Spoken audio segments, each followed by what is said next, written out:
Oh, oh, oh, oh, oh.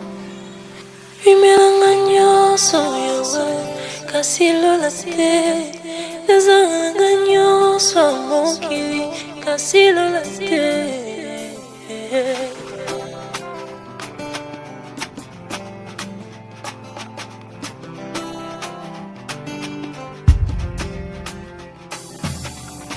Yawe kotikanga libana te Kotisanga nanda kono Kote libanda no kufa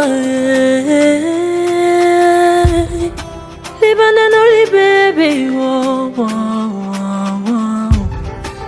oh, oh. Nalingi natambola na yo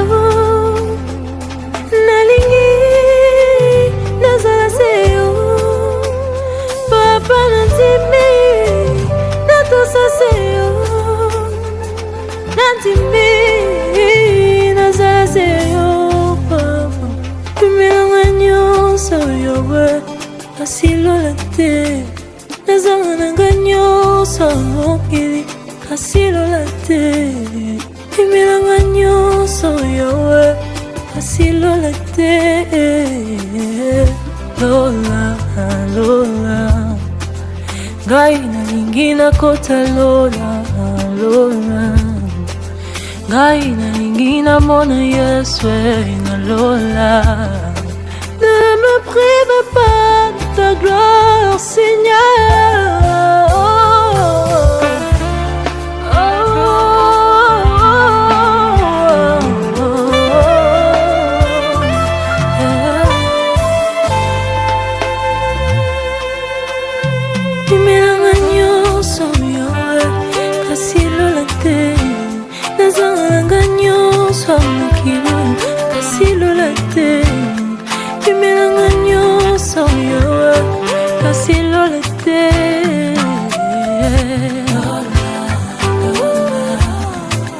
Ngai nalingi nakota Lola, Lola Ngai nalingi namona Yesu Lola Namona nzambo yo naluka Dabo mwana ngo Namona nzambo yo nakabela Kibolengi nanga Namona nzambo yo nasalela Nasalela pe nasalela ka I want to be with you I want to obey you, oh my Lord Give me the strength to love you till the end I agree to belong to you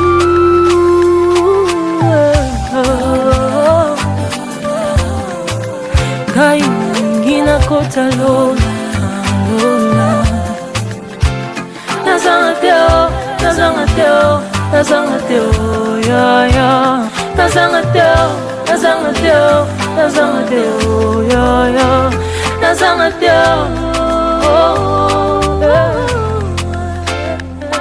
Nalingi, nazala seyo Besanga makasi, akotosa yote suka papa Oh, oh. Bien-aimés, chers auditeurs de Radio Menoa Yeshua, bienvenue dans votre émission Les Matinales de Rachel. J'espère que vous allez tous bien par la grâce de notre Créateur, par la grâce de Dieu. C'est toujours avec beaucoup de bonheur et beaucoup de plaisir que nous passons ces moments d'antenne, ces moments de direct en votre compagnie, mes bien-aimés, pour partager la parole, pour être dans la présence de Dieu et pour rechercher, c'est le message que Dieu a nous dit, mes bien-aimés. Nous bénissons le Seigneur pour ça. Nous bénissons le Seigneur qui nous permet, mes bien-aimés, de pouvoir justement rester dans ces moments-là, de pouvoir justement implorer sa miséricorde, de pouvoir justement lui demander de l'aide et le soutien. Que dire, mes bien-aimés, à part que Jésus-Christ est Seigneur, il est assis à la droite de Dieu le Père, il veille sur nous et il continuera de veiller sur nous à tout jamais, mes bien-aimés. Alors, soyez les bienvenus dans cette émission. Jésus, c'est le prince de paix. C'est le prince de paix, c'est celui qui apporte la paix. Il apporte la paix, il n'apporte pas la discorde. Et le Seigneur veut que nous soyons aussi des artisans de paix. Bien-aimés, la paix revient tellement dans la parole de Dieu. Il y a tellement d'occurrences. Je vais simplement même chercher, parce que s'il faut chercher dans toute la Bible, nous allons trouver tellement d'occurrences. On va simplement s'arrêter sur le Nouveau Testament, afin que nous ayons à comprendre qu'il y a près d'une centaine, on a au moins 89 occurrences qui ramènent la nécessité de la paix. La paix en nos troubles, la paix quand les choses ne sont pas bien, la paix quand les choses sont terribles, la paix quand les choses sont difficiles. C'est ça la marque et le marqueur. Prions le Seigneur et ensuite nous allons méditer dans Ésaïe 9, et principalement le verset de cette thématique, c'est le verset 100 d'Ésaïe 9 qui nous dit « Car l'enfant nous est né, le fils nous a été donné et l'empire a été posé sur son épaule et on l'appellera l'admirable, le conseiller, le Dieu fort, le puissant, le Père de l'éternité, le prince de la paix. » Le prince de la paix. Jésus est le prince de la paix et vraiment, nous bénissons le Seigneur pour ça, pour cette grâce qu'il nous donne de pouvoir le ressentir comme cela. Prions le Seigneur. Éternel Dieu d'amour, Dieu de paix, Seigneur, merci beaucoup. Merci pour ton amour. Merci pour ta miséricorde. Merci pour ta paix, Seigneur. Merci pour ton soutien. Merci de continuer de nous garder, de continuer, Seigneur, de nous remplir de lumière, de continuer de nous remplir de majesté, Seigneur, parce que ta majesté surpasse toutes les majestés. Oui, Père, je viens te demander pardon. Véritablement pardon de tout mon cœur, de toutes mes forces, Seigneur, pour les fois où je n'ai pas produit la paix, pour les fois où, plutôt que de produire la paix, je produis la discorde, plutôt que de produire, Seigneur, ta présence, je produis, mon Dieu, mon roi, le rejet. Seigneur, je t'en prie, toi qui es né pour nous aider, pour nous sauver, nous te prions, Seigneur, de continuer de nous visiter. Nous te prions, Seigneur, de continuer de nous parler. Nous te prions, Seigneur, de continuer toujours de nous éclairer davantage encore, Père. Toi seul, tu es grand et tu es bon. Alors toi, le prince de paix, aide-nous. Toi, le Dieu grand, le Dieu bon, aide-nous. Soutiens-nous, Seigneur, dans tout ce que nous faisons au quotidien et faire en sorte que ceux qui vont nous côtoyer, que ceux, Seigneur, qui vont nous garder, qui vont être avec nous, Seigneur, ressentent en nous la paix, ressentent en nous l'apaisement, ressentent en nous, Seigneur, la tempérance, ressentent en nous, Seigneur, quelque chose que tu as à leur apporter au travers de nous, modestes créatures et imparfaites créatures. Père, béni sois-tu à jamais. Yahvé, béni sois-tu, Seigneur. Merci pour tout. Et pardonne-nous vraiment de tout cœur, de tout notre cœur, Seigneur, tous nos erreurs et tous nos égarements. Sois béni, mon Dieu, et sois toujours et toujours avec nous, tout simplement, Père. Merci pour tout. Amen. Amen, Seigneur. Merci de guérir les cœurs. Merci de guérir, Seigneur, d'enlever les plaies, d'enlever les blessures, Seigneur. Et merci, Seigneur, de nous aider à ne jamais perdre de vue que tu es d'abord le prince de paix. Alors nous allons, amen, amen, nous allons lire Ésaïe 59. Le peuple qui marchait dans les ténèbres a vu une grande lumière, et la lumière a relu sur ceux qui habitaient dans le pays de l'ombre de la mort. Tu as multiplié la nation, tu as augmenté sa joie, ils se réjouiront devant toi, comme on se réjouit pendant la moisson, comme on se réjouit quand on partage le butin. Car tu as mis en pièces le joug dont il était chargé, et le bâton dont on lui battait ordinairement les épaules, et la verge de son exacteur, comme tu le fis au jour de Madian. Car tout combat de ceux qui se battent se fait avec tumulte, et les vêtements sont vautrés de sang. Mais celui-ci sera comme un embrasement, comme quand le feu dévore quelque chose.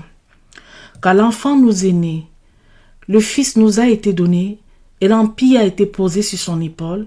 On l'appellera l'admirable, le conseiller, le Dieu fort, le puissant, le Père de l'éternité, le prince de la paix.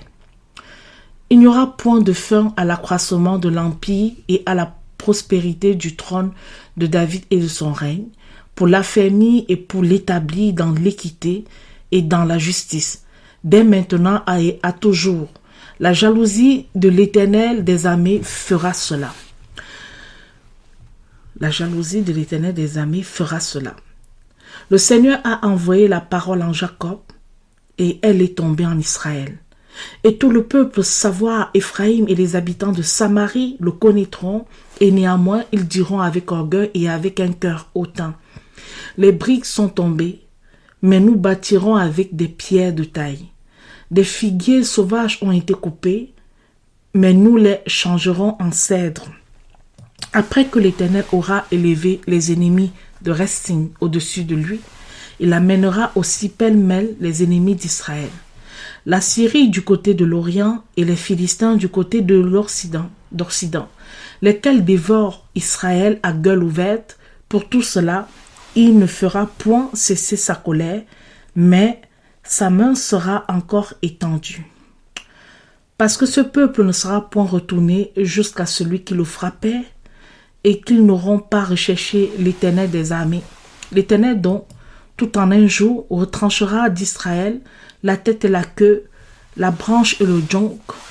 L'ancien et l'homme d'autorité, c'est la tête, et le prophète qui enseigne nos mensonges, c'est la queue. Et ceux qui font accroître à ce peuple qu'il sera heureux, et ceux qui font accroire à ce peuple qui sera heureux, se trouveront des séducteurs, et ceux du peuple qui se font accroire qui seront heureux se trouveront perdus. C'est pourquoi le Seigneur ne prendra point plaisir en ces gens d'élite. Il n'aura point de pitié de ses orphelins ni de ses veuves, car ils ne sont que des hypocrites et des gens malins, et toute bouche ne prononce que le mensonge, Pour tout cela, il ne fera point cesser sa colère, mais sa main sera comme étendue. Car la méchanceté brûlera comme un feu, elle dévorera les ronces et les épines, elle ne s'allumera dans les lieux les plus épais de la forêt, et ils se dissiperont en élevant comme la fumée qui monte. La terre sera obscurcie à cause de la colère de l'Éternel des armées, et le peuple sera comme la nourriture du feu. L'un n'aura point compassion de l'autre. Il ravira à la droite et il aura faim. Il mangera à la gauche, ils ne seront point rassasiés. Chacun mangera la chair de son bras. Manassé, Éphraïm et Éphraïm-Manassé, deux ensemble seront comme Judas. Pour tout cela, il ne fera point cesser sa colère, mais sa main sera encore étendue. Alors, c'est un texte qui annonce le Messie, qui annonce que Dieu enverra son Fils et qui nous rappelle encore que c'est une bonne nouvelle parce qu'un grand changement arrivera. Mais quel changement? Un changement en vue de la délivrance d'un peuple, un peuple qui marche dans les ténèbres, dans l'ombre de la vallée de la mort. Je ne sais pas si on réalise cela, mes bien-aimés.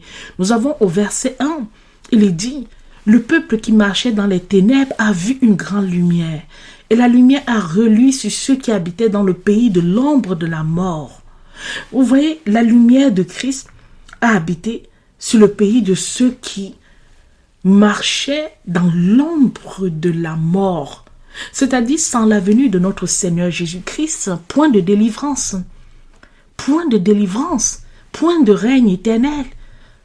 Mais Dieu nous annonce dès le chapitre 9 d'Ésaïe qu'il a envoyé son Fils, afin que nous qui sommes aujourd'hui encore, c'est encore valable pour toi, c'est valable pour moi, c'est valable pour tous ceux qui continuent de marcher dans les ténèbres, qu'ils sachent qu'il y a une grande lumière.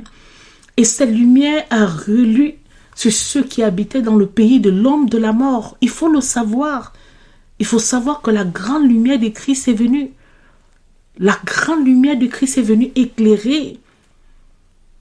C'est un moment de joie, c'est un moment de réjouissance. Et on doit être tous contents de ça. Il est même dit encore que l'enfant nous est né. Le Fils nous a été donné et l'empire a été posé sur son épaule. On l'appellera l'admirable, le conseiller, celui qui nous éclaire, celui que nos yeux sont, qui magnifie simplement notre vue, celui dont nous sommes tellement, nous nous réjouissons. Parce que rien que de voir la gloire de Dieu, vraiment cela nous remplit de réjouissance. Le conseiller, c'est celui qui te parle de différentes façons. Il te parle par sa parole, il te parle par des songes, il te parle par des visions, il te parle de différentes façons. Le Dieu fort, c'est celui qui est le Tout-Puissant, celui sur qui nous devons nous appuyer. Le Père de l'éternité, celui qui reste d'éternité en éternité, est le prince de la paix. Le prince de la paix. Parce que Dieu est le prince. J'insiste beaucoup parce que j'ai reçu cette nuit un partage dans lequel le Seigneur rappelait qu'il est le Dieu de la paix. Il n'est pas le Dieu de la discorde. Il n'est pas le Dieu de la division. Il n'est pas le Dieu des problèmes. Mais il est le Dieu de la paix. Donc il rappelait qu'il est le prince de la paix. Donc on voit aussi que il n'y aura point de fin à l'accroissement de l'empire et la postérité du trône de David et de son règne pour affermir et pour l'établir dans l'équité et dans la justice. Donc, c'est vraiment quelque chose de grand, c'est vraiment quelque chose de soutenant, cela, mes bien-aimés. C'est-à-dire, le règne de Dieu est un règne éternel. Par notre Seigneur Jésus-Christ, c'est un règne éternel. Et c'est de la postérité de David. Parce qu'il avait béni David, il lui avait dit que c'est de sa postérité que son règne sera. Donc, après, bien sûr, le chapitre parle aussi de l'orgueil du roi d'Israël qui faisait la guerre à Juda et qui sera abaissé par les Syriens et par les Philistins, par le roi d'Assyrie. Mais je ne saurais commencer cette émission dans la notion de paix, puisque je vous ai toujours dit, l'actualité prophétique nous rattrape toujours, sans insister sur le fait que celui-même-là que nous craignons, vers qui nous envoyons nos actions de grâce, est d'abord, avant tout, le prince de paix. C'est très important. Donc, ce que prédit le prophète Ésaïe, c'est que Dieu aussi, en plus de ce qui est dit au début du chapitre, que Dieu déployerait divers du jugement contre les Israélites par le moyen des Syriens et leurs autres voisins, parce que ce peuple ne se convertissait pas à celui qui le frappait et qui s'en flattait même dans ses péchés, en disant Dieu ne ferait point cesser sa colère et que sa main serait encore étendue. Ce qui veut dire que Dieu enverrait de nouvelles et des plus grandes calamités. Si vous avez remarqué, il y a quelque chose qui se passe là. Nous avons beaucoup de volcans. Comment expliquer ça? C'est toujours le réchauffement climatique, mes bien-aimés, qui serait à l'origine de ça. Il y a quand même matière à s'interroger. Je ne sais pas, il y a matière à s'interroger. Parce que nous avons vraiment une situation quand même de réchauffement climatique, de volcans. C'est quand même étonnant de voir tous ces volcans-là qui rentrent tous comme ça là, en éruption. Nous avons la nouvelle éruption, par exemple, de l'Etna en Sicile. Il y a eu le volcan qui a craché quand même d'impressionnants fumée et cendres. C'est quand même des signes avant-coureurs du retour de notre Créateur. Le volcan le plus actif d'Europe, il est à nouveau rentré en éruption en Sicile et on a un nuage de fumée et de cendres qui sont couverts. Ce sont des événements qui se multiplient. Donc, ce ne sont pas des événements comme ça sporadiques. Ça mérite quand même qu'on s'y interroge un peu. Nous avons encore, et tout ça, ça s'enchaîne, hein, ça s'enchaîne. On a en Équateur 3 morts aussi dans une avalanche sur un volcan enneigé. Donc le volcan a été enneigé et puis il y a eu une avalanche et puis voilà quoi. Nous avons, il y a quand même des manifestations assez étranges. Nous avons l'éruption du mont Azo. Vous vous souvenez du volcan au Japon qui crache des nuées ardentes.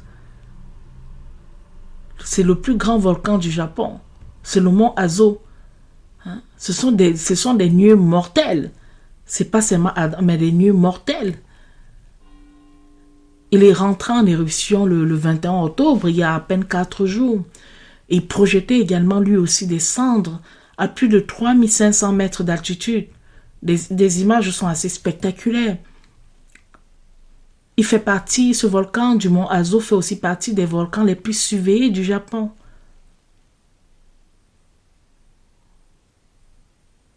Donc, autour du 20 octobre, par là, le mont Azov, lui, il avait été secoué par une violente éruption volcanique.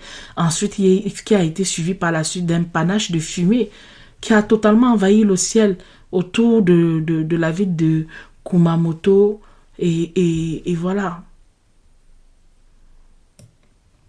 Il y a ces manifestations-là. Il y a beaucoup de manifestations comme ça, quand même liées aux éruptions volcaniques, et qui permet de savoir qu'en fait, le monde ne tient sur rien. Ça ne tient sur rien. Oui, et j'aime bien cet article qui a dit du Monde, qui dit les volcans se déchaînent. Ils se déchaînent effectivement. Et lorsqu'on voit toujours comment nous continuons de nous comporter comme si nous étions les maîtres de cette planète, c'est vraiment à tort, mes bien-aimés. Revenons sur la thématique de ce jour. La thématique porte, comme je l'ai dit essentiellement, sur la capacité de Dieu de faire déverser, s'il veut, tous les châtiments sur la terre. Mais dans tout ce que il nous demande de faire, c'est de toujours nous rappeler que nous marchions dans les ténèbres, nous marchions même près de l'ombre de la mort, mais le Seigneur est venu pour nous tirer de là par cette grande lumière qui est venue, lui, des ténèbres, afin que nous aussi, nous puissions être tirés de là. Nous savons que pendant la mission terrestre de Jésus-Christ, notre Seigneur, le mot paix était très fréquent dans son expression. Dans plusieurs versets, il revenait toujours sur le concept ou sur la notion de paix pour attirer l'attention, pour que nous puissions aussi comprendre que, mes bien-aimés, que vraiment la paix est quelque chose de formidable. Mais c'est seul Jésus qui peut mettre la paix. Parce que parfois vous arrivez dans des situations, dans des circonstances où c'est difficile, où il n'y a pas du tout de paix. Mais le Seigneur vous aide à persévérer, à aller chercher la paix. Parfois, cela va vous coûter votre réputation, cela va vous coûter beaucoup. Vous serez même malheureux, vous serez mal à l'aise. Mais Dieu veut que nous soyons des princes de paix. Donc, au verset 13, il dit, et si, je vais un peu remonter, quand il donnait la mission à ses disciples d'aller de maison en maison pour annoncer la bonne nouvelle, pour prêcher la bonne nouvelle, commençons par les versets 7. Et quand vous serez partis, prêchez et dites que le royaume des cieux approche. Guérissez les malades, nettoyez les lépreux, ressuscitez les morts, chassez les démons. Vous l'avez reçu gratuitement, donnez-le gratuitement. Ne prenez ni or, ni argent, ni monnaie dans vos ceintures, ni sac pour le voyage, ni 2 habits, ni souliers, ni bâtons, car l'ouvrier est digne de sa nourriture. Et dans quelque ville ou dans quelque bourgade que vous entrerez, informez-vous qui est digne de vous recevoir et demeurez jusqu'à ce que vous partiez de ce lieu-là. Et quand vous entrerez dans quelque maison, saluez-la. Et si la maison en est digne, que votre paix vienne sur elle. Mais si elle n'en est pas digne, que votre paix retourne à vous. Dieu est juste, hein? Il n'est pas seulement là que, voilà, vous venez avec de bonnes intentions. Vous venez parce que vous êtes enfant de Dieu, vous partez avec des bonnes intentions, mais si les gens reçoivent cette bonne intention, c'est très bien. Mais s'ils ne reçoivent pas de bonnes intentions de votre part, ils vous demandent de partir. Mais ce n'est pas dans le sens d'être un problème, de vous retirer tout simplement. D'ailleurs, il va même plus loin. Il dit partout où l'on vous recevra, où l'on vous écoutera vos paroles en sortant de cette maison ou de cette ville.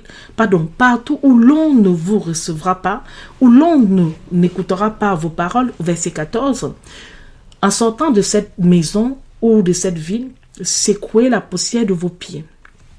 Il dit aussi, je vous dis en vérité que Sodome et Gomorrhe seront traités moins rigoureusement au jour du jugement que cette ville-là.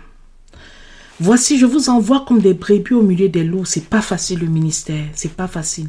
Soyez donc prudents comme des serpents et simples comme des colombes. C'est vraiment pas facile.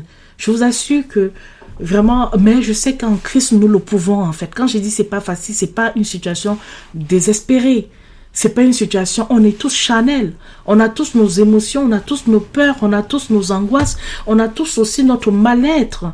Donc, il y a parfois des circonstances et des contextes où on arrive quelque part où effectivement, ce n'est pas toujours évident. Mais lorsqu'on voit bien, le Seigneur a pris la peine de nous prévenir.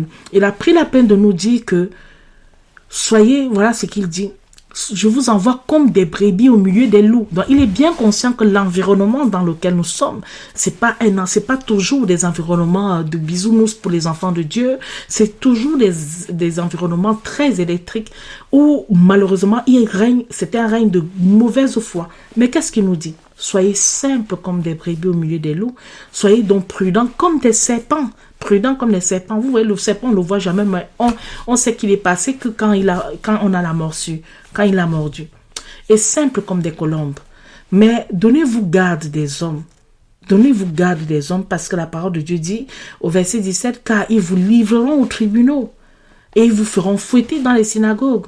Donc, ne mettons point notre confiance dans les hommes parce que si tu mets ta confiance dans l'homme, tu peux être déçu.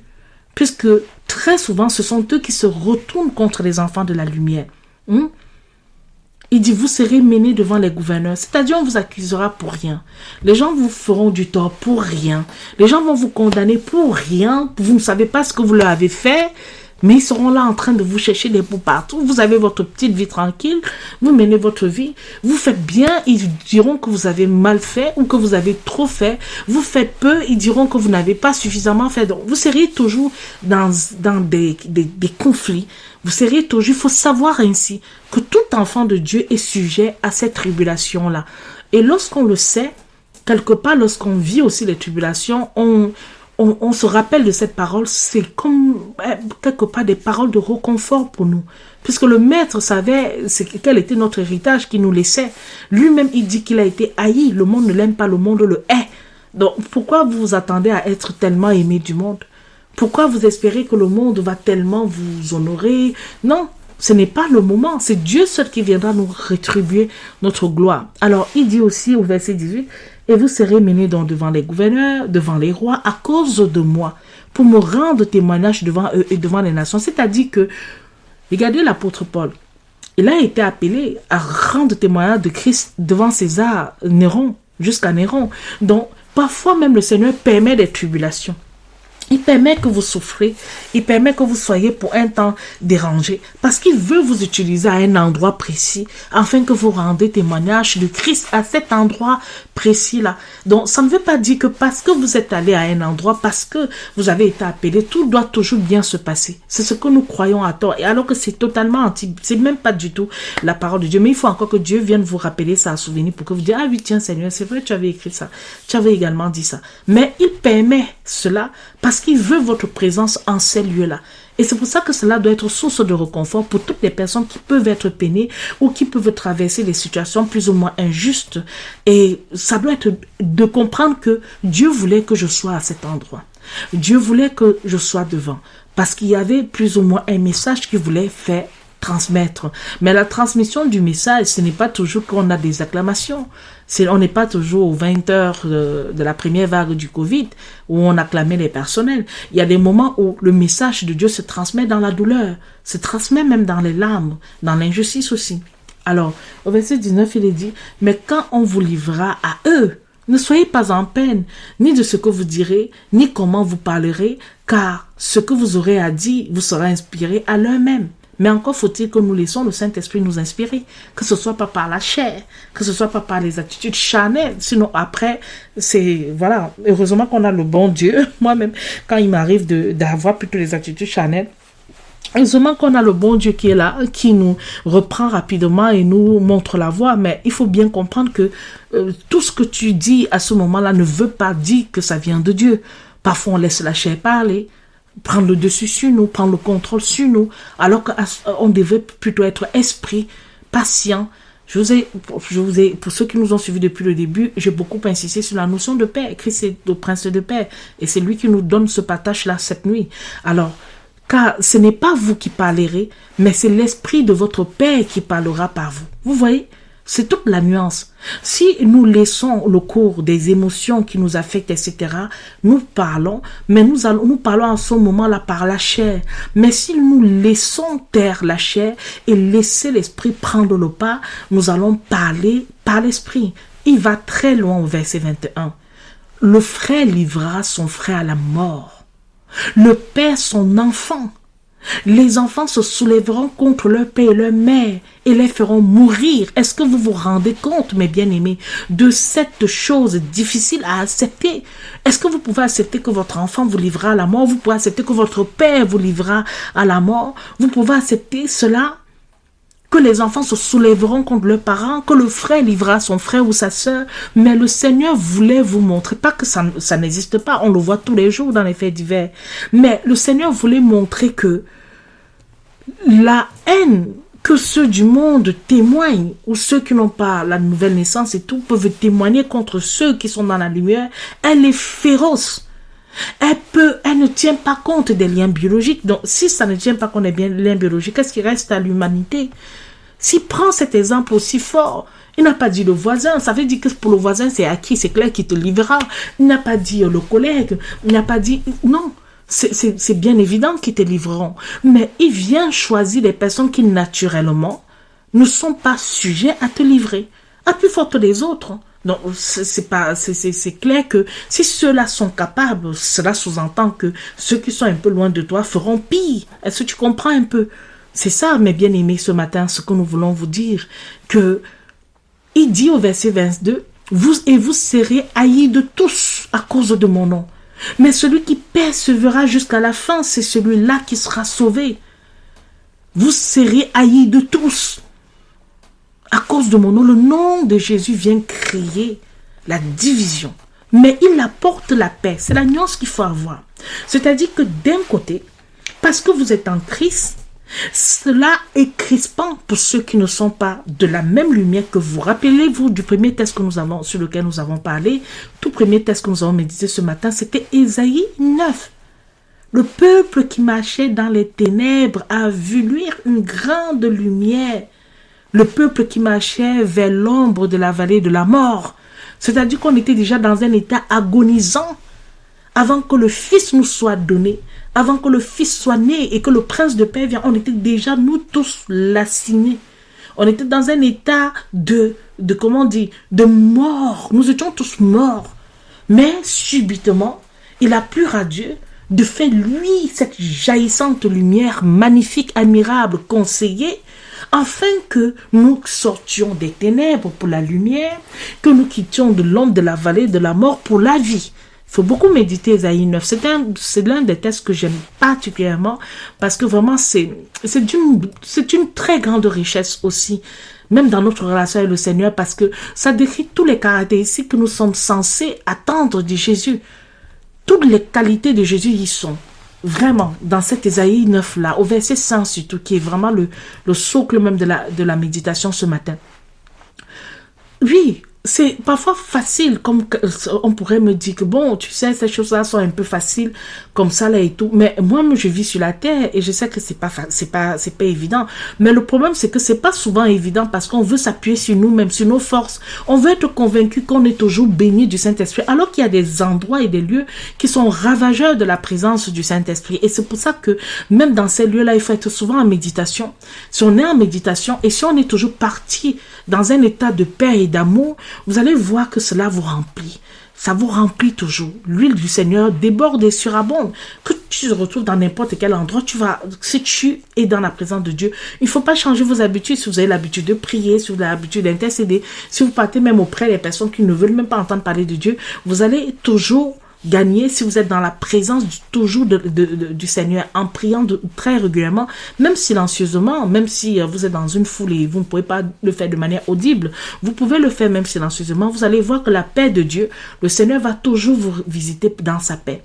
Il va toujours vous remplir de sa paix. Et c'est ça que nous voulons pour vous ce matin parce que c'est très important d'être nourri de Christ. Parce que lorsqu'on est nourri de Christ, on est moins ravagé par l'assaut du monde parce que le monde est féroce. Le monde est féroce, mais lorsqu'on est dans sa présence, l'impact est pas trop. Il y a l'impact, c'est vrai, parce qu'il y a quand même la chair qui est là, mais on va voir que l'impact ça n'aura pas vraiment un impact terrible sur nous, parce que le Seigneur est celui qui nous relève de nos chutes également. Donc, si nous prenons dans ce que j'ai dit tout à l'heure, tout de suite, que ce premier verset du chapitre 9 d'Ésaïe, qui nous dit que le peuple qui marchait dans les ténèbres a vu une grande lumière et la lumière a reluit ceux qui habitaient dans le pays de l'ombre de la mort. Lorsque nous voyons que Christ, donc, qui au verset 5, toujours du même chapitre, est appelé admirable conseiller, Dieu fort, le puissant, le Père de l'éternité, le prince de la paix, nous comprenons donc que son but, c'était de nous éclairer. Mais comment il nous éclaire? Il nous éclaire par sa gloire aussi, puisqu'on l'appelle l'admirable. Il nous éclaire par les conseils qu'il nous donne. J'ai parlé sous plusieurs formes. Il nous parle par sa parole. D'abord, sa parole à laquelle il est terriblement attaché. Mais en plus de sa parole, il ne nous parle pas d'autres moyens comme les songes, les prophéties, les paroles de connaissance et même les exhortations, la prédication. Vous pouvez aller quelque part dans une église, vous entendez quelqu'un prêcher. Il prêche exactement sur quelque chose qui est en train de vous ravager, sur quelque chose qui est en train de vous dévorer. Vous n'avez plus la paix. Vous avez perdu votre paix. Et le Seigneur vous parle au travers de cela. Il vient mettre les paroles parce qu'il veut vraiment vous restaurer. Dieu est là pour nous restaurer. Le Saint-Esprit accomplit des œuvres formidables en nous parce qu'il ne veut pas que nous nous décourageons. Il veut toujours que nous soyons en lui. Donc, ça peut être par 1000 canaux ou ça peut être même le témoignage simplement d'une personne, une personne qui va venir parler de sa vie. Et ça va faire écho en vous. Vous allez dire, ah, mais ça me parle profondément, ça. J'ai l'impression que, voilà, c'est ma vie. Donc, Dieu peut choisir quelque situation que ce soit pour nous envoyer des messages. Et il veut que nous soyons à l'écoute des messages qu'il nous envoie, afin d'affermir notre accroissement spirituel, afin de trouver en lui aussi notre prospérité. Et je parle ici d'abord de la prospérité spirituelle, parce que pour toutes les autres prospérités, elles sont que des conséquences des bénédictions de Dieu, même la prospérité spirituelle. Mais la prospérité spirituelle, c'est quelque chose de plus grand, parce que c'est elle qui assoit notre être, en fait. C'est elle qui est notre ossature, ou alors notre colonne vertébrale spirituelle aussi.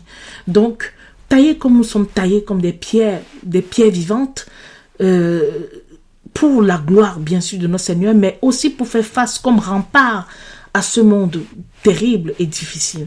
Donc, lorsqu'on décrypte dans ce chapitre 10 sur lequel nous sommes beaucoup attardés de l'évangile de Matthieu, mes bien-aimés, c'est pour que nous comprenions que vraiment, quand le Seigneur attire notre attention sur la notion de paix, c'est pour nous guérir. C'est pour nous protéger. Et c'est pour que nous ayons aussi à protéger les autres, pour nous ayons aussi à guérir les autres. Chapitre, on continue toujours, au verset 34, il dit, ne pensez pas que je sois venu apporter la paix. On peut se dire que, mais comment? C'est une contradiction, non? Je suis venu apporter non la paix, mais l'épée. L'épée, c'est la parole de Dieu. C'est pour ceux qui connaissent un peu les symboles, le Seigneur, la Bible s'explique d'elle-même. La Bible a son propre dictionnaire qui n'est pas le nôtre. Dieu a utilisé ses propres symboles, il les a définis, il les a expliqués. Dans le livre d'Apocalypse, justement, l'épée revient comme la parole de Dieu. Et il dit, je suis venu apporter l'épée, car je suis venu mettre la division entre le fils et le père, entre la fille et la mère, entre la belle-fille et la belle-mère. Et on aura pour ennemi ses propres domestiques. Comment comprendre cela alors que je vous dis qu'il a appelé le prince de paix, alors qu'Ésaïe nous dit qu'il a appelé le prince de paix, qu'il est lui-même, il s'en défend, il dit qu'il est là pour la paix, sa parole c'est la paix. C'est juste que, ma modeste explication, après j'ai pas la prétention de tout comprendre cette partie, c'est juste que si vous remontez un peu au verset 33, il dit, même au verset 32 il dit, quiconque donc me confessera devant les hommes, ça commence par là, je le confesserai aussi devant mon Père qui est aux cieux. Au verset 33, mais quiconque me régnera devant les hommes, je le régnerai aussi devant mon Père qui est aux cieux. Ne pensez pas que je sois venu apporter la paix sur la terre. Je suis venu apporter non la paix, mais l'épée. Alors, après, je vous ai déjà lu les autres. Mais, qu'est-ce qu'il veut par là dire? Veut-il par là dire que tout chrétien, nous allons s'aimer? Que non, il veut dire que sa présence déstabilise. Ça crée la division. Pourquoi? Parce qu'il y en a qui rejettent cela et qui vont vous rejeter parce que vous représentez cette grande lumière dont je vous ai fait état au début de l'émission. Vous êtes Il y a Christ qui est formé en vous, qu'on ne vous leurre point. Il y a Christ qui est formé en vous, que vous le voulez ou pas, partout où vous partez, vous apportez une part de Christ selon le niveau de formation qu'il est en vous. Et ce niveau de formation n'est que conditionné par selon votre niveau de sanctification, mes bien-aimés. Selon ton niveau de sanctification, puisque Christ peut être plus grand en toi, qu'il peut être plus grand en telle autre personne, parce que il est dans les corps saints. Dieu est dans le corps saint, c'est lui qui sanctifie le corps. C'est-à-dire que Christ qui vit en toi, qui bat en toi, tu le transportes là où tu pars. Maintenant, quand tu arrives dans les lieux qui peuvent l'accepter facilement, et alors là, tu vas vivre dans la paix et dans l'harmonie. Tout comme tu peux aussi te retrouver quelque part où effectivement, cela va créer plutôt le rejet. Cela va créer plutôt la division. Cela va créer plutôt la discorde. Il y a toujours ce combat-là, il y a cette dualité entre nous, enfants de lumière, et les esprits malins. Maintenant, l'enfant de Christ, le Seigneur veut dire que c'est toi qui as le dernier mot en fait. Donc l'enfant de Christ, par la souveraineté de Christ, par ce Christ qui est en toi et par l'aide du Saint-Esprit, doit normalement faire taire cela. Mais il va faire taire cela par son attitude. Il va faire taire cela par ce qu'il sera capable de faire pour la gloire de Dieu. On dit que si tu ne peux pas gagner les gens par la parole, tu peux les gagner par ton comportement. Par ton comportement. Mais il y a des situations qui ne sont pas des situations possibles. C'est-à-dire que les divisions, tu ne peux rien faire. Tu auras beau faire tout ce que tu peux faire, tu ne peux rien faire, à part de fuir, à part de t'échapper. Et cette situation-là, mes bien-aimés, dont nous sommes en train de décrire aussi ce matin, concerne justement lorsqu'il dit que je suis venu mettre la division entre le Père, entre le Fils et le Père. Beaucoup de gens pensent que lorsqu'ils viennent au Seigneur, ils ne devraient pas évangéliser leur famille. C'est faux. Quand tu viens au Seigneur, tu dois aussi avoir le souci pour les âmes dans ta famille, hormis tous les autres âmes sur lesquelles le Seigneur t'appelle à leur parler de la parole. Mais il faut avoir aussi ce souci-là. Le ministère commence d'abord dans sa propre famille. Et ça commence dans sa maison, mais ça commence aussi au sein de son cercle le plus privé. Donc, tu as un devoir à apporter la parole autour de toi. Parce que tu apportes la parole, c'est pour ça qu'il dit que ceux qui auront honte de me confesser devant les hommes, puisqu'il y a des personnes qui hésitent de confesser Christ là où elles sont connues. Partent là où elles ne sont pas trop connues pour confesser Christ et tout publiquement. Non, tu dois d'abord commencer par là où on te connaissait comme avant, parce qu'ils avaient ton avant quand tu n'étais pas en Christ, et ton maintenant que tu avais Christ. Il faut aussi que tu expliques aux gens pourquoi il y a ce changement dans ta vie, pourquoi le Seigneur a opéré ce changement, donc tu as retiré les ténèbres pour te ramener à la lumière. Et cette lumière est là pour éclairer les gens. Tu dois publiquement confesser Jésus-Christ. Tu dois le lui dire publiquement. Et maintenant, quand tu confesses publiquement le Seigneur Jésus, ça veut dire que tu ne le réunis pas devant les hommes. C'est ce qu'il dit au verset 33. Que, mais quiconque me réunira devant les hommes, je le réunirai aussi devant mon Père qui est aux cieux. Confesser Jésus publiquement, c'est pas seulement de dire que je crois en Jésus. Cela aussi accompagne un certain nombre de caractéristiques qui distinguent l'enfant né de nouveau. Et parmi ces caractéristiques-là, c'est aussi être capable de défendre lorsqu'on voit qu'il y a des choses qui se passent qui ne sont pas conformes, par exemple, à la parole de Dieu. Avoir le courage de le dire. Vous savez que lorsqu'on est en public, ce n'est pas toujours évident de le dire. Mais de le dire quand même, de risquer de le dire aussi. Puisque finalement, cette vie, c'est que des épées qui sont sur la tête des enfants de Dieu. Maintenant, et il te rassure en te disant que sache que je ne suis pas venu apporter la paix sur la terre. Et pourtant, comme je t'ai dit, sur le point de paix. C'est-à-dire que ce n'est pas parce que tu confesses que tu avais Jésus, tu montres aux gens, voilà, ton engagement, tu leur expliques que ça va te faire que des amis. Ça pourrait te faire beaucoup d'ennemis. Ça ne veut pas dire qu'il faut chercher les problèmes aux gens. C'est pour ça qu'il faut vraiment, vraiment. La Bible parle comme ça, la Bible parle comme si. Parfois, on a l'impression qu'on rentre dans une certaine contradiction, mais ce n'est pas une contradiction.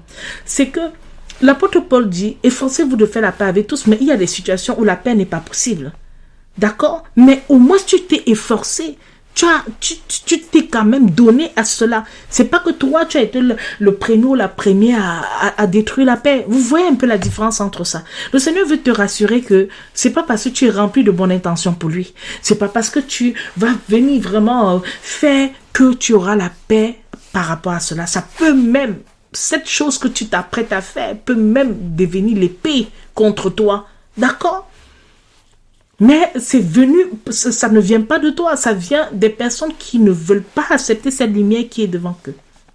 Alors, et après il va dire, je suis venu mettre la division entre, je suis venu, voilà. Et il dit encore verset 37, et certains gens aiment beaucoup cette partie, celui qui aime son père ou sa mère plus que moi n'est pas digne de moi. Et qui aime son fils ou sa fille plus que moi n'est pas digne de moi. Donc, c'est pas seulement celui qui aime son père ou sa mère. Hein. C'est aussi celui qui aime son fils ou sa fille n'est pas digne. Pourquoi il prend encore... Jésus a toujours cette façon d'expliquer les choses. Vraiment, quand il explique quelque chose, c'est vraiment le nombril, quoi. Il prend les trucs les plus saignants, en fait. Et si tu sais que tu ne peux pas aimer ton père ou ta mère plus que Christ, ça sous-entend que tu ne peux pas aimer ton voisin plus que Christ, ta voisine plus que Christ, ton ceci, ton cela et tout. Donc, il prend toujours les plus hauts degrés de l'échelle des attachements et des liens pour expliquer sa parole, sachant que celui qui est au plus bas de l'échelle, cela veut dire qu'il est aussi concerné. C'est pour ça qu'il va choisir quand même l'enfant de quelqu'un. C'est quelqu'un de... C'est important. C'est la personne qui est sortie de toi. Donc, s'il dit que tu ne peux pas aimer ta fille plus que lui, à plus forte raison, personne d'autre. Et si tu ne peux pas aimer ton père ou ta mère plus que lui, à plus forte raison, personne d'autre. Il fait aussi la différence entre les liens qui sont des liens vraiment nombricaux. Hein? Les deux personnes, qu'on le veuille ou pas, les deux personnes, si je vous demande quelles sont les personnes les plus importantes pour vous, vous n'allez pas me citer en premier, vous n'allez pas me citer, quel que soit l'amour que vous me portez, vous allez citer vos parents et vos enfants, et certains vont citer leur conjoint et leur conjointe d'abord, et après, seulement quand vous aurez cité vos parents, vos enfants, vos conjoints ou votre conjointe, ces trois cercles-là, ces trois groupes et catégories, avant maintenant que vous allez voir par affinité les à côté. Les à côté peuvent être des frères, les sœurs, les tantes, les oncles, etc. Vous n'allez jamais dire que moi je suis plus important pour vous que votre femme ou que votre mari ou que plus important pour vous que votre enfant. Non, c'est pas vrai. Donc, il faut bien comprendre. C'est pour ça que le Seigneur, en tout cas, c'est naturel, puisque le Seigneur lui-même prend ces exemples-là. Ça veut dire que on ne peut, dans la catégorie qu'il prend, il n'a pas pris femme et mari, mais il a quand même pris père, mère, fils et fille, pour bien montrer que si tu es capable de les faire passer au-dessus de lui dans ton échelle de relation avec le Seigneur, ça veut dire que tu n'es pas digne de lui. Mais ce niveau-là, ce prix du disciple-là qu'il est en train de nous enseigner ce matin, quelle est la conclusion? La conclusion, c'est juste que celui qui ne prend pas sa croix, verset 38, et ne me suit pas, n'est pas digne de moi. Qui aura conservé sa vie, la perdra, mais celui qui aura perdu sa vie à cause de moi la retrouvera. Celui qui vous reçoit me reçoit, et celui qui me reçoit celui qui m'a envoyé. Celui qui reçoit un prophète en la qualité de prophète recevra une récompense de prophète. Celui qui reçoit un juste en la qualité de juste recevra une récompense de juste. C'est lui qui attribue les récompenses, comme il nous dit aussi. Et quiconque aura donné à boire seulement un verre d'eau froide, il ne dit même pas, un vin, un grand cru, il dit juste de l'eau à un de ses petits, parce qu'il est mon disciple, parce qu'il est celui qui est avec moi. Je vous le dis en vérité qu'il ne perdra point sa récompense. C'est pour ça que nous ne devons pas nous attarder. C'est pour ça que le Seigneur vient trancher clairement par rapport à cela. Il l'a déjà défini lui-même. Ce qui fera d'un tel autre, ceci en fonction de ci, en fonction de cela. Il l'a lui-même défini. Il l'a lui-même dans sa parole donné les lignes de démarcation. Mais ce qu'il attend de nous en réalité, c'est que nous portions cette croix. C'est pour ça que les instructions qui sont dans ce chapitre, et je vous invite à le méditer, à le lire, ce chapitre 10 de Matthieu, vraiment vient nous expliquer véritablement ce que c'est que l'engagement avec Christ.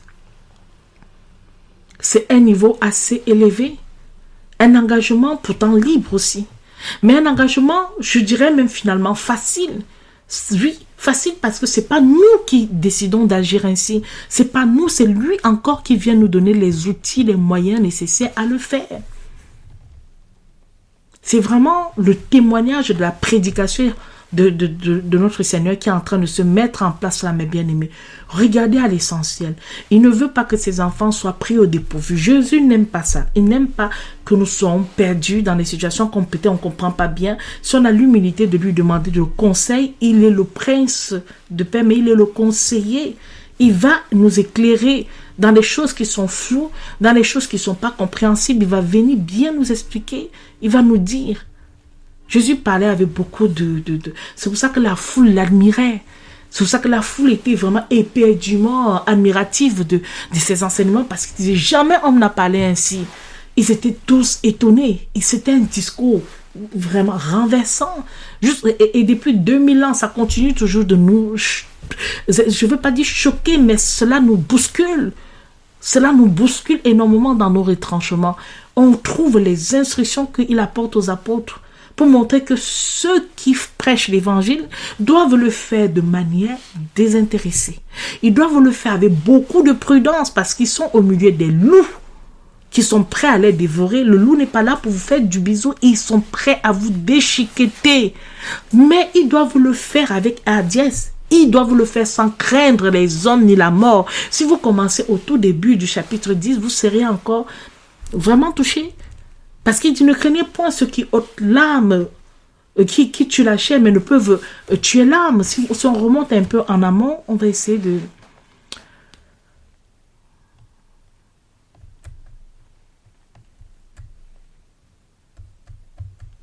On pourrait même commencer au tout début, comme ça vous allez comprendre. Jésus ayant appelé ses 12 disciples, il leur donnant le pouvoir de chasser les esprits immondes et de guérir toutes sortes de maladies et toutes sortes d'infirmités. Or, voici les noms des 12 apôtres. Le premier est Simon, nommé Pierre, et André son frère, Jacques, fils de Zébédée, et Jean son frère, Philippe et Barthélemy, Thomas, Matthieu, le péager, Jacques, fils d'Alphée, et Lébé, surnommé Thaddée, Simon le Cananite, et Judas l'Iscariote, qui même trahit Jésus. Jésus envoya ces 12-là et leur donna ses ordres en disant: n'allez point vers les gentils et n'entrez dans aucune ville des Samaritains, mais allez plutôt aux brebis de la maison d'Israël qui sont perdues. Et quand vous serez partis, prêchez et dites que le royaume des cieux approche. Guérissez les malades, nettoyez les lépreux, ressuscitez les morts, chassez les démons. Vous l'avez reçu gratuitement, donnez-le gratuitement. Ne prenez ni or, ni argent, ni monnaie dans vos ceintures, ni sac pour le voyage, ni 2 habits, ni souliers, ni bâton, car l'ouvrier est digne de sa nourriture. Et dans quelque ville ou dans quelque bourgade que vous entrez, informez-vous de qui est digne de vous recevoir et demeurez-y jusqu'à ce que vous partiez de celui-là. Et quand vous entrerez dans quelque maison, saluez-la. Et si la maison est digne, que votre Père vienne sur elle, mais si elle n'en est pas digne, que votre Père retourne à vous. Vous voyez, je m'arrête là pour dire l'enfant de Dieu transporte cela. Donc, selon les dispositions de comment il est traité aussi et accueilli, et c'est très important de ne pas être négligent de ces valeurs-là, mes bien-aimés. Quand vous recevez des soins de l'Éternel, les serviteurs de Dieu, vraiment, ne tenez compte de ces choses, ces recommandations. Cela vous ferait de la paix.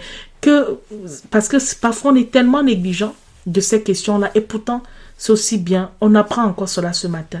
Et il dit au verset 14, « Et partout où l'on ne vous recevra pas, où l'on n'écoutera pas vos paroles, en sortant de cette maison ou de cette ville, secouez la poussière de vos pieds. Je vous dis en vérité que Sodome et Gomorrhe seront traités moins rigoureusement au jour du jugement que cette ville-là. » Je m'arrête là pour dire ceci.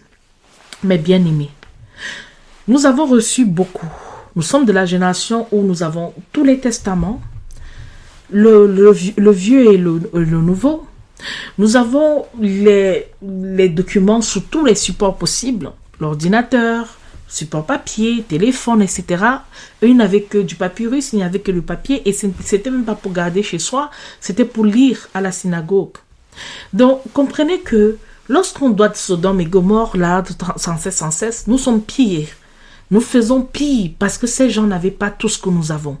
Nous sommes la génération de personnes qui ont eu tout à leur disposition, facilement, gratuitement. Gratuitement, précisons-le. Personne ne peut avoir le prétexte de se dire au jour d'aujourd'hui qu'il n'a pas eu une occasion d'avoir la Bible. Personne ne peut prétendre cela. Maintenant, on pourrait toujours me dire qu'il y a des coins reculés, etc. Aujourd'hui, le monde est ouvert. Le monde est devenu un village. On parle de mondialisation. Il n'y a pas que la mondialisation économique, mais il y a, depuis les années déjà, quand moi j'étais en année de BTS, on parlait déjà de mondialisation. Hein. Donc, depuis le village n'a cessé que de s'agrandir. Les frontières se sont raccourcies. Vous êtes en train de faire une émission pareille ce matin ici dans ce studio en France. D'autres sont en train de vous écouter ou peut-être vous écouteront dans d'autres pays. Donc, on est en temps réel partout et en même temps. C'est-à-dire que le monde a tellement évolué grâce aux technologies de l'information et de la communication que on ne peut pas dire que on n'a pas eu la possibilité d'avoir quelque chose. Oui, on n'a pas, c'est vrai, Internet partout dans tous les villages, je le consens. Oui, on n'a pas, mais il y a toujours quelqu'un qui peut avoir dans une ville qui pourrait imprimer, venir donner à quelqu'un d'autre et tout. Si tout le monde essaye de faire des efforts. Il y a même des personnes, des associations qui distribuent les Bibles. Hein. Il y a des ONG, il y a plein de choses qui sont initiées. Dans le sens, aujourd'hui, les églises sont presque implantées partout, dans les communes, dans les villages. C'est plutôt les fidèles qui n'y vont pas. Mais si vous regardez bien, le royaume des cieux s'est approché des hommes. Dieu, par le Seigneur, a diffusé. Il a dit que quand cette parole atteindra le bout du monde, il reviendra parce que tout est vraiment, vraiment fait. Dans le sens que chacun la connaisse. Aujourd'hui, la Bible, c'est le livre le plus traduit dans le monde entier. En langue même vernaculaire, il y a certains qui ont la grâce de pouvoir se faire lire la parole de Dieu dans leur langue vernaculaire. C'est toujours la diffusion, la dissémination de la parole de Dieu, afin que personne n'en soit privé et qu'il n'y ait pas un prétexte demain lorsqu'on sera au jugement dernier en disant que non, c'est parce que je ne parlais pas telle langue, je n'ai pas pu avoir. Le Seigneur est à l'œuvre et celui qui est mieux à l'œuvre, parce que c'est celui qui voit là où même nous ne pouvons pas voir. Il sait où sa parole est répandue, comment sa parole coule ci et là. Donc, c'est un test très fort qui nous aide à comprendre, bien aimé, que vraiment, quel que soit l'engagement que nous avons pour Dieu, on a vu des gens engagés pour Dieu dans la joie. Ça ne doit pas être toujours dans l'amertume, ça ne doit pas être dans dans la tristesse. C'est d'abord dans la joie et produire cette joie autour de nous. Produire cette joie autour de nous. S'efforcer de toutes les façons de produire la joie autour de nous. On va citer quelques versets dans lesquels le Seigneur revient toujours sur la question de la paix. Marc 5,34, il dit à la jeune fille, « Ma fille, ta foi t'a guérie, va-t'en en paix et sois délivrée de ta maladie. » Marc 9,51, « Ayez du sel en vous-même et soyez en paix entre vous. » Luc 1, verset 79, je vais essayer de prendre le Luc 1 parce que c'est assez fort, mes bien-aimés, pour que nous puissions bien réaliser encore ce que nous essayons de dire ce matin.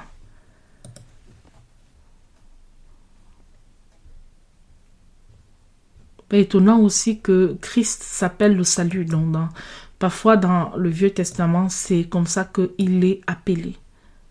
Il est appelé.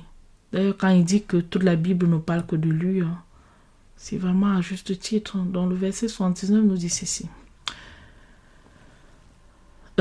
C'est juste un extrait de la mission de Christ. À partir du verset 69, nous avons une forme de feuille de route de la mission de Jésus-Christ. Et cette feuille de route est prophétisée par Zacharie, le père de Jean-Baptiste, qui, lorsqu'il a été rempli du Saint-Esprit, voilà ce qu'il dit.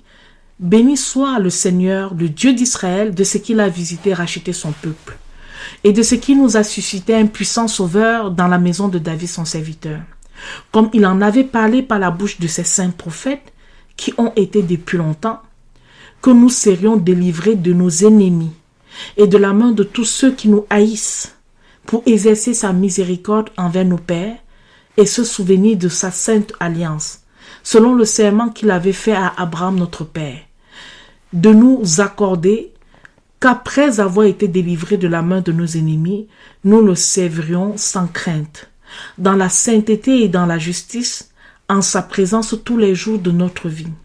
Et toi, petit enfant, tu seras appelé le prophète du souverain, car tu marcheras devant la face du Seigneur pour lui préparer ses voies et pour donner la connaissance du salut à son peuple, par la rémission de leurs péchés, par les entrailles de la miséricorde de notre Dieu, par lesquelles le soleil levant nous a visités d'en haut, pour éclairer ceux qui demeurent dans les ténèbres et dans l'ombre de la mort, et pour conduire nos pas dans le chemin de la paix.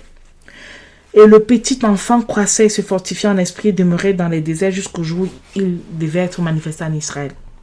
C'est une forte prophétie.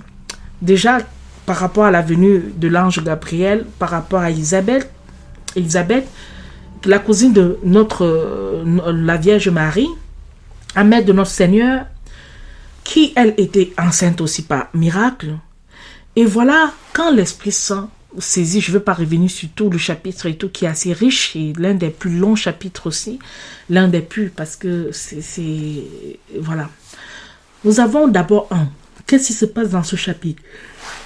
La Sainte Vierge est avertie par l'ange Gabriel que sa cousine Élisabeth attend un enfant par miracle. Elle donc s'en va la voir et qu'elle arrive là-bas, l'enfant qui est dans son ventre, dans le ventre d'Élisabeth, tressaillit de joie et content. Et elle va donner ce cantique formidable. Mais ce qui est remarquable dans la naissance de Jean-Baptiste, c'est qu'il y a encore un miracle qui s'accomplit. Nous avons son père qui va recouvrer la parole. Et quand il va recouvrir la parole, vous savez qu'il était mieux parce qu'il avait douté. Quand il va recouvrir la parole, il sera saisi du Saint-Esprit. Et Zacharie, son père, va avoir ce cantique. Il va dire des choses assez remarquables dans ce cantique. Et il va parler aussi du Messie, alors que le Messie n'était pas encore né. Et il était bien persuadé, dans ce texte que je viens de vous lire, qu'il allait être manifesté. Et que son fils qui était en train de naître était le précurseur du Messie. C'était le prophète qui était envoyé devant le souverain. Et ça rejoint fortement Ésaïe 9. Ça rejoint fortement le verset 1 d'Ésaïe 9. Et quel est ce verset? C'est le verset 79 nous dit ceci. On peut même prendre les deux versets 78 et 79. Par les entrailles de la miséricorde de notre Dieu, par lequel le soleil levant nous a visités d'en haut. Nous avons un peuple qui marchait dans les ténèbres, a vu une grande lumière. Le soleil levant nous a visités d'en haut. Et pour éclairer ceux qui demeurent dans les ténèbres, verset 79, et dans l'ombre de la mort, pour conduire nos pas dans le chemin de la paix. Donc vous voyez que c'est une prophétie qui s'accomplit. C'est la prophétie d'Ésaïe 9, extrait qui s'accomplit par la parole du père de Jean-Baptiste, qui décrète encore une fois de plus que le but de la venue de notre Seigneur sur la terre, c'est de sortir ceux qui sont dans les ténèbres vers la lumière. C'est de sortir ceux qui sont déjà dans l'ombre de la mort. Je ne sais pas si vous réalisez que nous étions tous agonisants. On était déjà dans un état comateux spirituel. On était déjà dans l'ombre de la mort. Le but donc de la venue de Jean-Baptiste, de notre Seigneur Jésus, c'est vraiment de nous tirer des entrailles de la mort pour nous conduire dans le chemin de la paix. Donc, vraiment, c'est d'une richesse. Ce sont des textes prophétisés depuis des années. Il y a un très grand écart entre Ésaïe et la venue de notre Seigneur, mais il fait partie aussi des prophètes qui ont vraiment ressenti la présence de Jésus pour dire que Dieu ne change jamais. Il a parlé dans les temps reculés et il continue de parler encore. Et sa parole est vraie. Sa parole est vraie, mes bien-aimés. Donc, ça, c'est juste encore un exemple. On va survoler rapidement pour qu'on arrive bientôt à la fin de l'émission.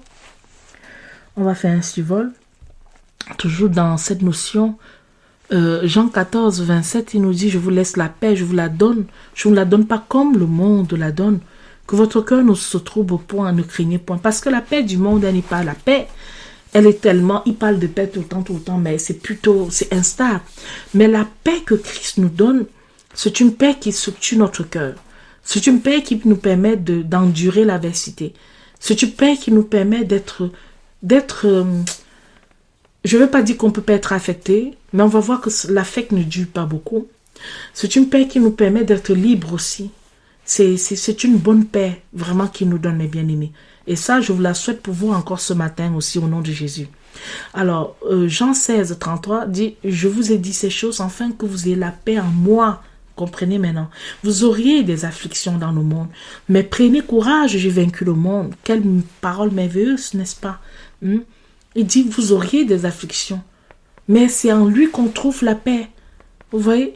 C'est pour ça que je prenais les deux textes quand il dit, je suis venu apporter la division, je suis pas venu apporter la paix. Et il dit encore que c'est en lui qu'on trouve, parce que il est notre réservoir de paix. Cette paix nous permet de supporter l'affliction et l'épreuve. Cette paix nous permet de supporter l'opprobre. Cette paix nous permet de supporter les difficultés qui vont se s'aimer dans notre parcours terrestre, dans ce voyage, dans ce pèlerinage. Il nous donne simplement les armes, les remparts qui vont nous aider à tenir quand l'affliction sera là, quand les difficultés seront là, quand les problèmes seront là. Le Seigneur est là au travers de la paix qu'il nous donne. Jean 20, 21 nous dit, il leur dit de nouveau quand il partait déjà, la paix soit avec vous. Comme mon Père m'a envoyé, comme mon Père m'a envoyé, je vous envoie aussi. Et même quand il devait rencontrer Thomas, quand Thomas avait eu des doutes par rapport à sa résurrection, quand il vient, juste dans quelques versets suivants, donc toujours Jean 20, cette fois-ci verset 26, il leur dit toujours, la paix soit avec vous. Parce que la paix nous aide à être solides dans nos troubles. La paix nous aide à être solides dans les zones de turbulence, dans les zones de difficulté. Et quelle que soit la difficulté, elle nous aide à tenir et à produire aussi la paix autour de nous, à produire aussi le sentiment d'apaisement autour de nous. Vous voyez, c'est pas que ça nous aide seul, c'est que oui, c'est là, mais nous devons léguer aussi cela. Nous devons donner aussi cela, du mieux qu'il est possible, d'accord? Donc, retenons bien cela, mes bien-aimés. Alors, qu'est-ce qu'on peut encore dire?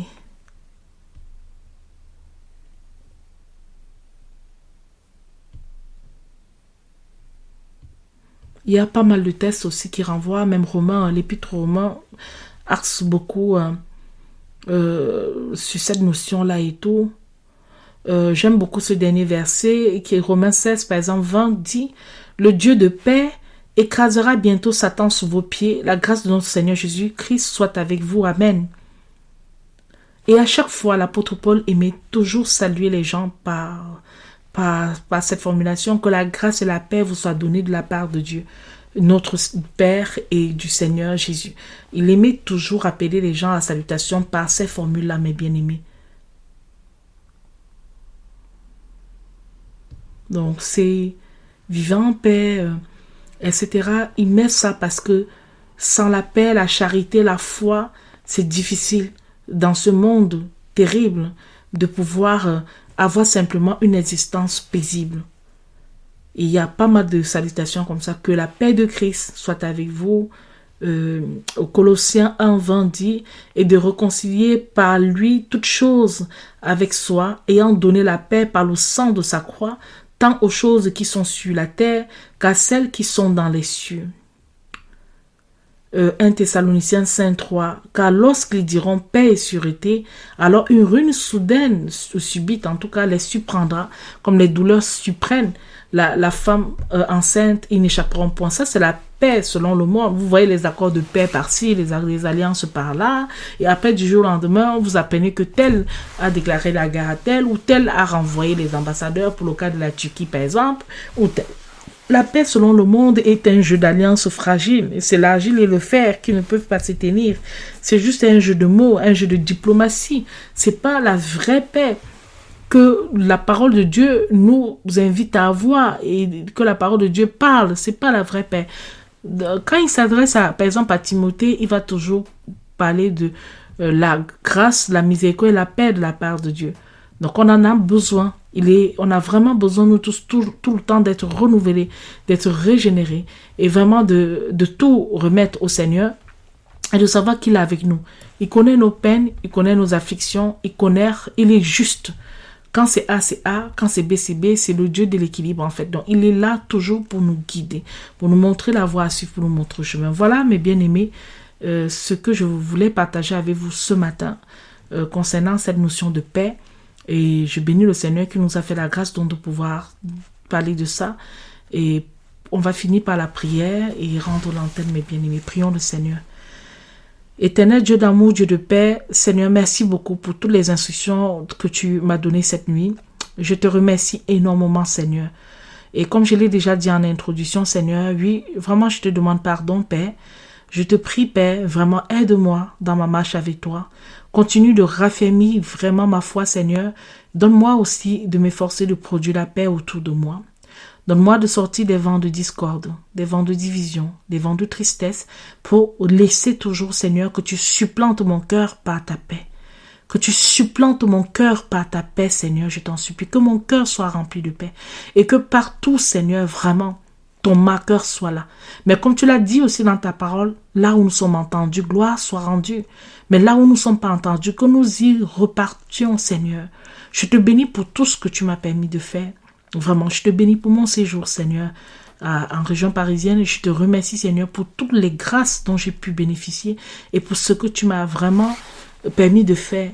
Et je te prie, Seigneur, vraiment que ces paroles que nous prenons plaisir à distribuer, à partager, puissent faire vraiment un écho dans la vie des uns et des autres qui les reçoivent, Seigneur. Car c'est pas ta seule grâce, c'est pas ta seule puissance, Seigneur. C'est toi qui as permis que cela puisse se faire, ô Dieu d'amour, Dieu de paix. Continue encore à nous former de toi. Continue encore à enlever les choses en nous, Seigneur, qui ne te plaisent pas. Continue encore, Seigneur, à nous nettoyer, à nous dépouiller, à nous laisser, Seigneur, totalement digne de toi, véritablement, Seigneur. Oui, quand on est digne de toi, on a aussi quelque part cette paix-là. On sait qu'on s'attend à toi en toute situation. Mais béni sois-tu pour ce que tu as accepté, pour ce que tu as approuvé que nous avions pu faire. Béni sois-tu pour ce que tu as même reconforté, Seigneur, Père, que te dit que tu ne sais déjà, qui peut parler plus que toi, alors que tu sais toutes choses même avant qu'elles ne se produisent dans nos vies, Seigneur. Nous sommes en retard par rapport à ta connaissance, puisque nous vivons les événements, alors que toi, tu les as déjà vécus depuis la création. Tu sais déjà qu'à cette heure si précise, je serai en train de te prier pour ce sujet-ci. Puissance infinie, ô Dieu, oui, tu es cet admirable, tu es ce conseiller. Seigneur, donne-nous ta paix. Donne-nous la paix, Seigneur, qui nous rassure. Donne-nous la véritable paix, Seigneur. Marque nos cœurs de toi et aide-nous, Seigneur, encore et encore. Merci vraiment pour tout ce que tu fais pour nous. Béni sois-tu à jamais, Hosanna au plus haut des cieux. Béni sois-tu à jamais, Seigneur Jésus de Nazareth. Seigneur, c'est vraiment bien d'être à ton école parce qu'on apprend beaucoup. C'est bien d'être instruit de toi, Seigneur, parce que tu enseignes vrai. Ton enseignement est la vérité. Seigneur, merci pour tout encore. Et bénis-nous, Seigneur. Vraiment, bénis les auditeurs, Père. Bénis nos frères et sœurs en Christ. Continue, Seigneur, de visiter chacun selon l'appel que tu as pour chacun et selon ce que tu veux parler à chacun. Continue, mon Dieu, ton œuvre parfaite dans nos différentes vies. Bénis également, Seigneur, les enfants. Veille sur eux, Seigneur. Continue de les nourrir de toi. Continue, Seigneur, vraiment de les remplir de ta lumière, ô Dieu d'amour, Dieu de paix. Bénis ton Église, Seigneur. Bénis nos dirigeants, Père. Montre-leur toujours le chemin qui mène vers toi et donne-leur de te chercher continuellement, mon Dieu, mon roi, parce que tu es grand et parce que tu es bon. Au nom de Jésus, Amen. Amen, mes bien-aimés. Vraiment, merci encore à vous tous qui nous avez écoutés. Que Dieu continue de vous bénir, qu'il vous donne une profusion de paix dans vos cœurs et qu'il vous remplisse de son amour et vraiment qu'il soit béni pour tout ce qu'il ne cesse de faire pour nous. À très bientôt. Au revoir. À bientôt.